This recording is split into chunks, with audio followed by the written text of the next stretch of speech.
Pretend that you are 300 years in the future, and today's events will not affect you, okay? Not directly. Think about this. And you see it like you see the book of Ezekiel, okay? What is God trying to tell you? Through this time, through this moment, he is not only telling you where you sit right now, but he's refining you for where you're going in the future, okay? So how will it feel when God allows the Antichrist, which is something he absolutely will allow in the future, and just like he allowed here, it says, Ezekiel described the actual departure of God's glory, presence from the temple. A presence does not return to the temple until Jesus walks through the gates, right?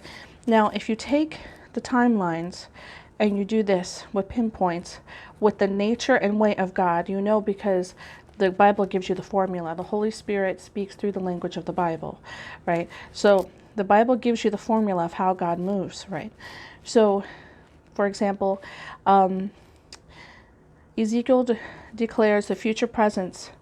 Which one is it? Ezekiel watches God breathe life into people who are really, really dead, right? And in the book of Revelations, it says the dead will rise, right? The dead will rise.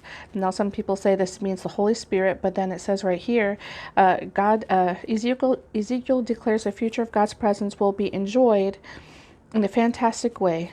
God will actually put his spirit in his people. Now, this is the Old Testament, so you have to understand this is a prerequisite or a preview to the Holy Spirit. This is telling us, giving us a little bit of our first few classes in who the Holy Spirit is, what it is, and how it works, and where it came from.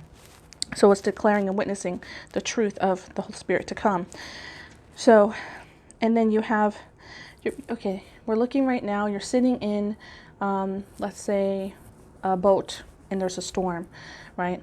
And you're waiting in the calm before a major storm. You're in between storms. Now, how you act with the next storm that comes defines where you sit with Jesus, right? So how does it feel right now if you don't like the way it feels, if you feel alone? Now times it by 10.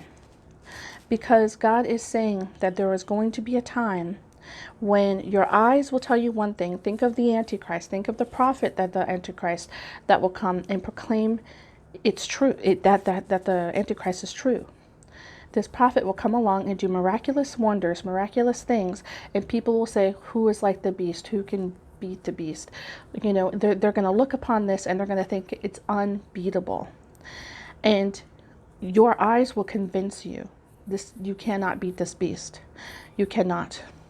And what God's asking us right now is, without talking about that which blinds us, which is, of course, politics, do you love the truth? Do you love the truth unto death? And will the last thing you do will it be to be angry at the people who don't understand, who say they're Christian, you know, and believe me, the only person who they're going to hear that they're not a Christian from at some point, because there's going to be such a delusion according to the end time report. You know, this report in Revelation, and the Bible tells us God will give them over to a retrograde mindset, and there will be a delusion that they'll believe. Now, are you going to be sad? Are you still going to proclaim the love of Jesus Christ unto death, even though they don't see the truth? Because let's say God does this amazing thing. And I think what he's going to teach us is, I will reveal the truth as it is, as he did to Jesus Christ. And even still, people not only won't believe, they don't want to believe.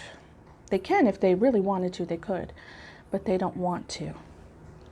And so he's confirming a few things, that when we get handed over, just like in the book of Ezekiel, I know this is the Israel, but when God hands his people over, he has, just as he has here, he left and went over to Babylon. It says here he left the temple and did not return. So he left the temple, and he allowed, just like in the Old Testament, in the Gospel, when Jesus took the sop, son of perdition, sop, which is a piece of bread, and he dipped it in sauce, like a type of meat sauce, and he handed it over to Judas Iscariot. There's two Judases, the zealot and the one that actually betrayed Jesus. And he said, basically, do what you need to do. And then Judas was filled with the devil. So God does hand people over. He does. He's handed Jesus over even to the destiny. And the destiny is in the book of Revelations. And there are clues and keys as to what that will look like in the book of Ezekiel and the book of Daniel. So this is what I'm trying to explain to you. Step back, just like this. You see, we're like that. And then you see the formula, you know, rising people coming to life. And you start to realize that in the end times, people actually do rise. The dead does rise, right? And the first fruits rise first. So people say that's spiritual. People say that's physical. But right now, what is God saying? First of all, he's in control. He sets kings up. He tears them down.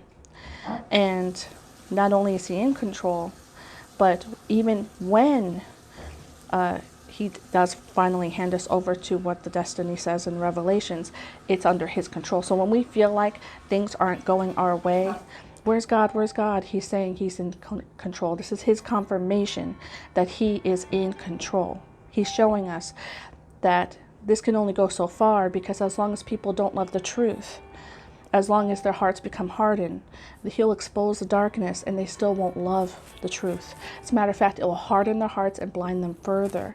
So when this prophet comes along, when this son of perdition, this antichrist comes along, if you feel lonely now, the horses have not arrived yet. We're running with footmen right now. We're running with footmen. There's a real beast system, and we're running with footmen. When the horses arrive, it's going to be an antichrist system. It's going to look like utopia. It's going to have a lot of Christians that are going to condemn you. And just like they're telling on people right now because you're not wearing a mask, they're going to tell on you. They're going to report on you. There's a mindset being set in right now. And just like people are grabbing masks off people's faces, this is the other side of what fear does. It's saying, no, we have control.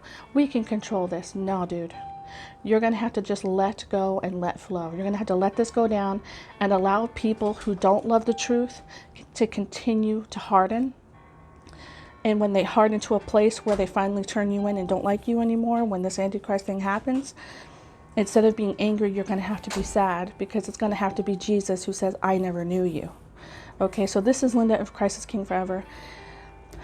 May God be with you.